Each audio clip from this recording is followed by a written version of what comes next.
करके बोलिए। वक्फ को सियासी रंग देना बंद करो, वक्फ को सियासी रंग देना बंद करो, वक्फ संशोधन बिल वापस लो,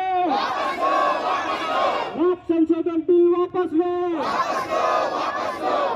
वक्फ अल्लाह की मिल्कियत है और हम सब मुसलमान उसके अमीन हैं। ये सारी वक्फ की जायदाद ये अल्लाह की है, इससे कोई छेड़छाड़ नहीं कर सकता।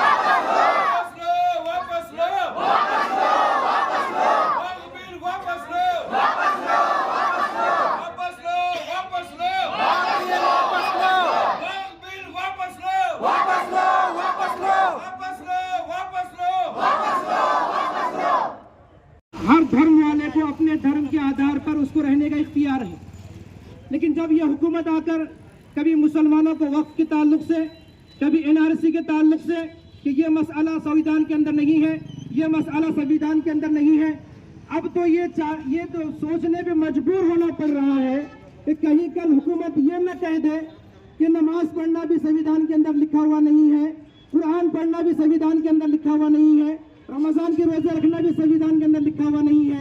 अरे कहाँ तक छेड़ेंगे ये लोग? हालांकि इस मुल्क को आजाद करने के अंदर जितना मुसलमानों ने अपना खून और पसीना बहाया, बिरादरान वतन ने अपना पसीना भी नहीं दिया, उसके बावजूद आज इस मुल्क के अंदर हम तो ये चाहते हैं कि हम सब अमन और शांति के साथ रहें। हम ये चाहते हैं कि हम अमन शांति के साथ रहें और बिरादरान वतन और हमारे हिंदू भाई भी हमारे इस मुल्क के अंदर उनको जो चाहिए वो नहीं दे रहे। उनको चाहिए शिक्षा, उनको चाहिए अच्छे दवाखाने, उनको चाहिए अच्छा रोजगार, उनको चाहिए अच्छी सलाहियत वाले तालीम वाले से सारी चीजें।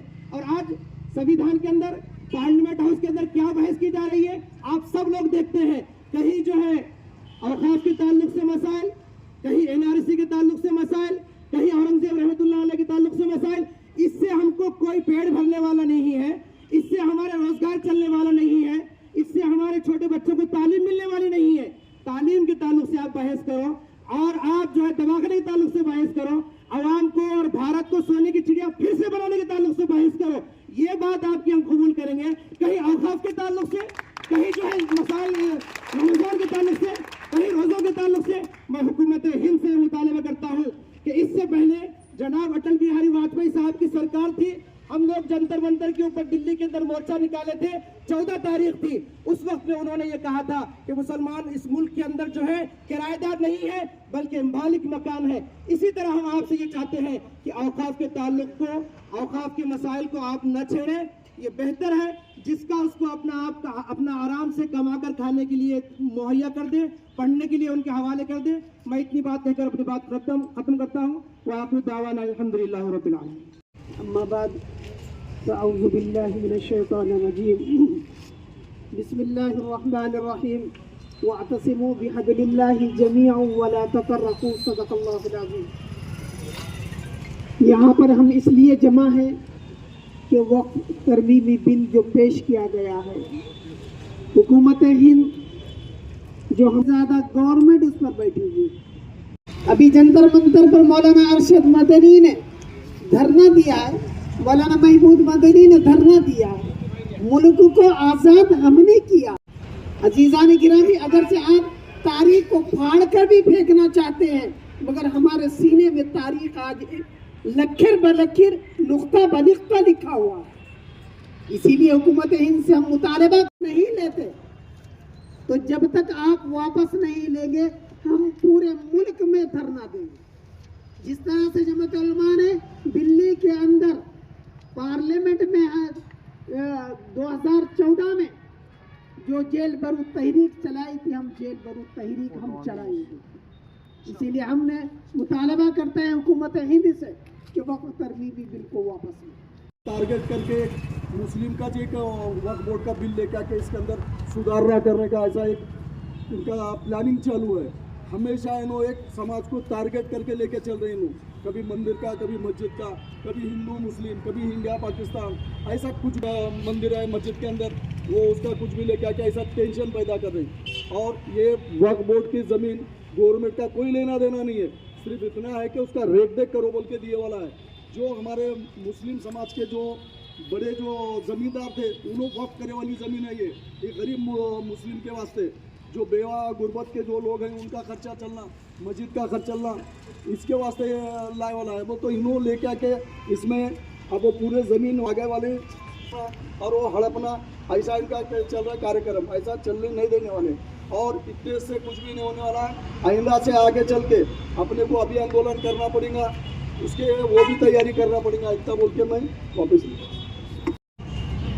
आज वक्फ बोर्ड की जो पूरे भारत देश में मुसलमानों की जो जायदादें हैं, तो इस जायदादों के ऊपर सभी ने, हमारे उलमाए दीन ने जो आज जो दिल्ली में जंतर मंतर पे जो आज आवाज़ उठाई है, ये खामोश बैठने वाला नहीं है मामला, ये अति हो गया है।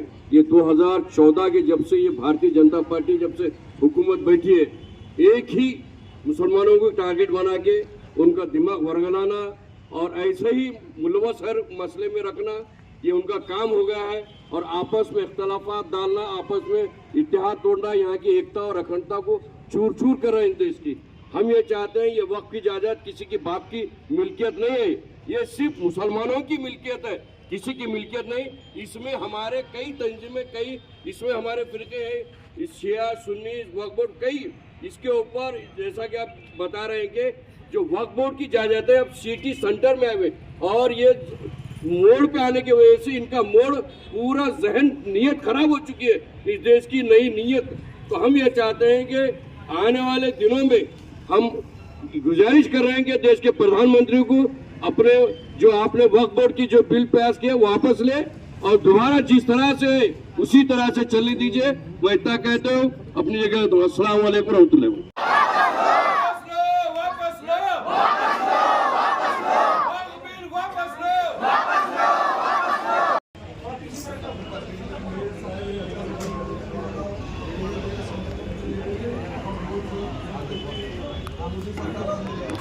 फोटो भी मारो, क्या बोले? फोटो भी मारो।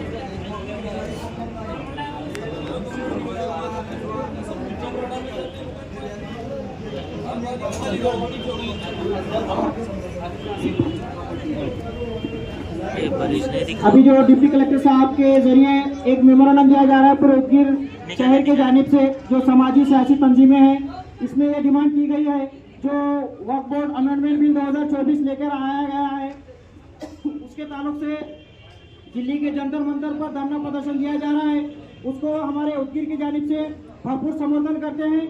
और जब कभी भी वक्फ बोर्ड की बात आएगी तो इंशाल्लाह हम बढ़ चढ़कर इसके साथ आगे बढ़कर आएंगे। और हम भारत सरकार से गुजारिश करते हैं कि जो अमेंडमेंट बिल लाया गया है वक्फ बोर्ड का, उसको वापस लिया जाए। वक्फ बोर्ड बिल वापस लो।